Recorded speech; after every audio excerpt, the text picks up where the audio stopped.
शिवसेना शिवसेना शिवसेना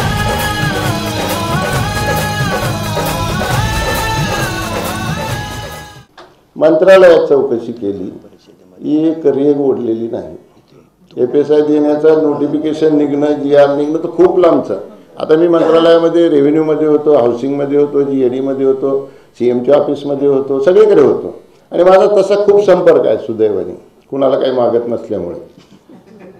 सगळ्या लोकांनी सांगितलं, साहेब तुम्ही काय विचारताय, कसलं म्हणलं अडीच FSI काय.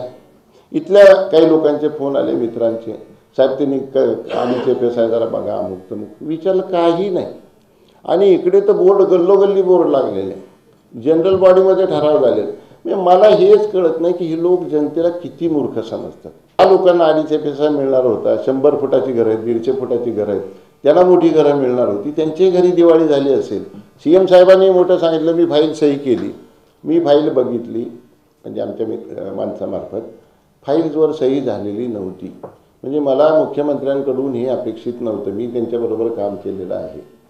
किंवा मला असं वाटतं, माझ्या माहितीप्रमाणे मुख्यमंत्र्यांच्या कानावर सगळ्या गोष्टी गेल्या की याच्यामध्ये प्रत्यक्षात काय काय घडलेलं आहे, कुठली कुठली ॲग्रीमेंट वाशीची कुणी कुणी केलेली आहे, किती किती पैसे कुठल्या कुठल्या सोसायट्याला दिलेले आहेत, आणि प्रत्यक्ष ह्या सगळ्यामागचे सूत्रधार कोण आहे.